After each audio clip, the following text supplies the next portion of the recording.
I'm Miss Aili from the Yonkers Library in New York, but for now I'm at home with all of my favorite books, and I'd love to read them with you. Let's sing our welcome song, shall we?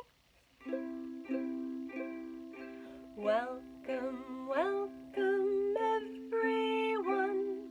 Now you're here, let's have some fun.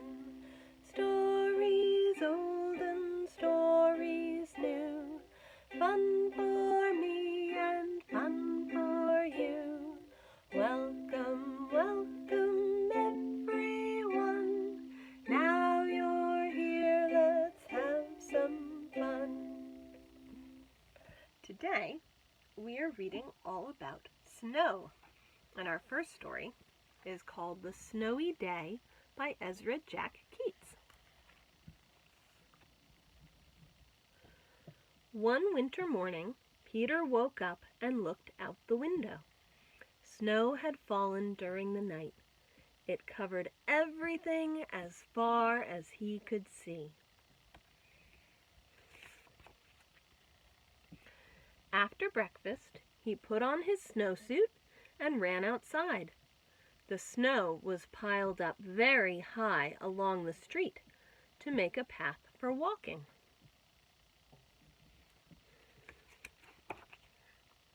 Crunch, crunch, crunch. His feet sank into the snow.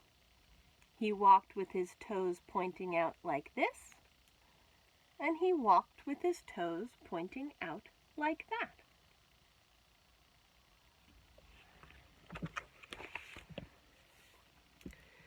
Then he dragged his feet slowly to make tracks.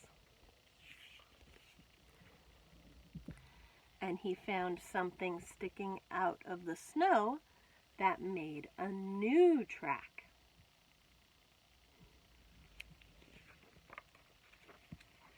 It was a stick.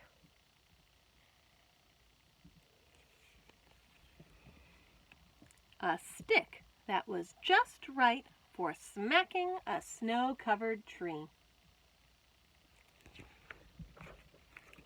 Down fell the snow, plop, on top of Peter's head.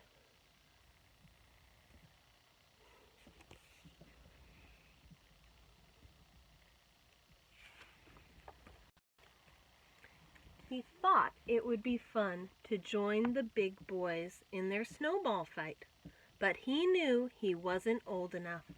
Not yet.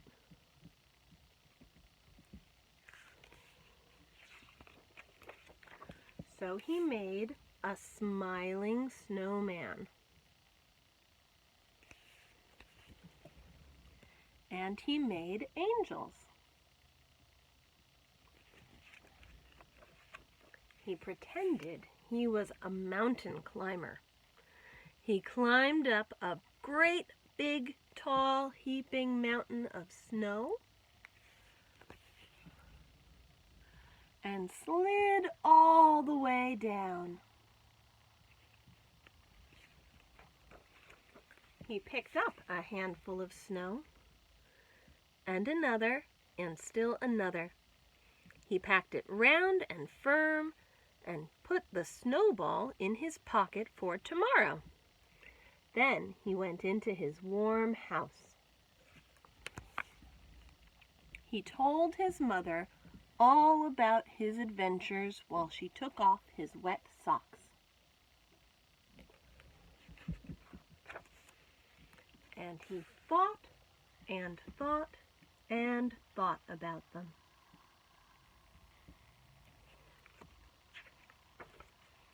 Before he got into bed, he looked in his pocket. His pocket was empty. The snowball wasn't there. He felt very sad. What do you think happened to his snowball?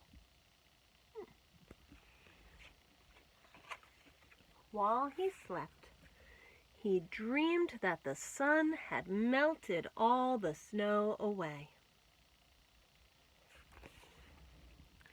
But when he woke up, his dream was gone. The snow was still everywhere. New snow was falling.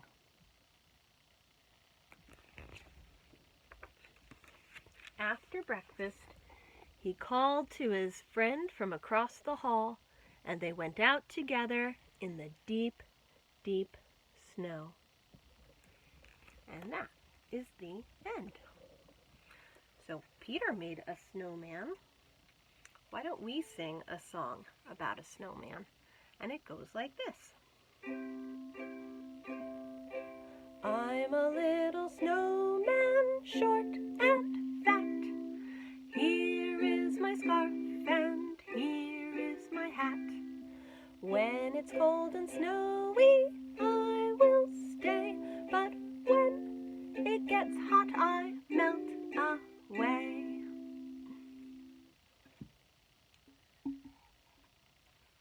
Now let's read another story about a snowy day. And this one is about Frog and Toad, and it's by Arnold Lobel. And this story is called Down the Hill. Frog knocked at Toad's door. "Toad, wake up," he cried. "Come out and see how wonderful the winter is." "I will not," said Toad. "I am in my warm bed." "Winter is beautiful," said Frog.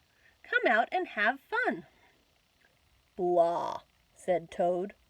"I do not have any winter clothes." Frog came into the house. "I have brought you some things to wear," he said. Frog pushed a coat down over the top of Toad.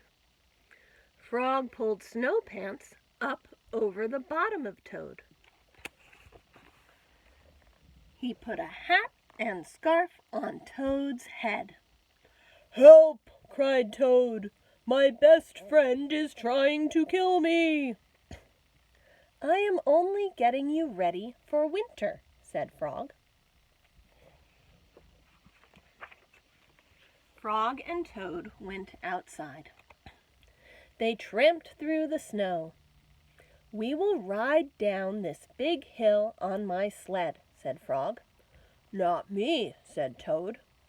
"Do not be afraid," said Frog. "I will be with you on the sled.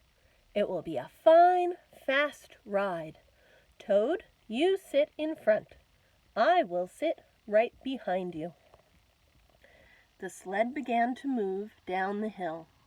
"Here we go," said Frog.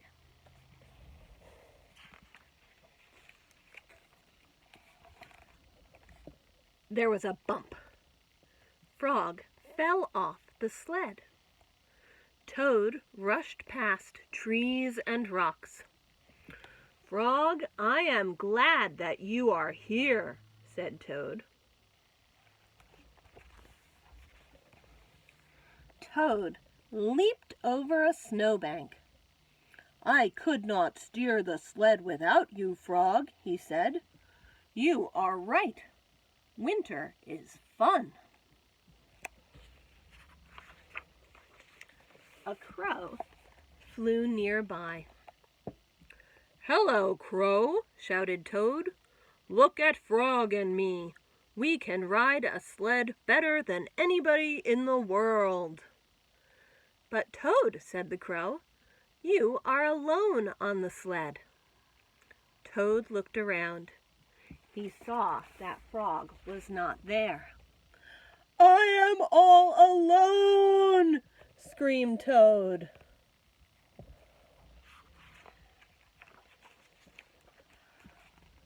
Bang! The sled hit a tree. Thud! The sled hit a rock.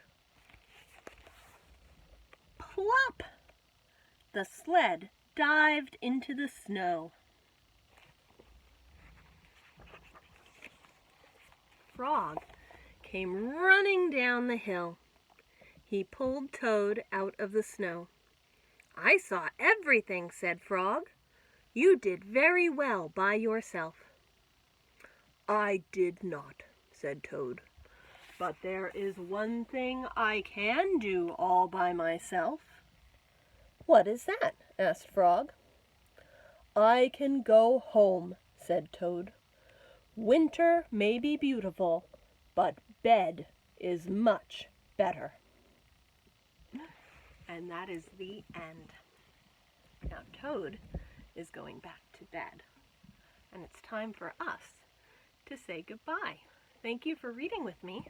Let's sing our goodbye song. Ready?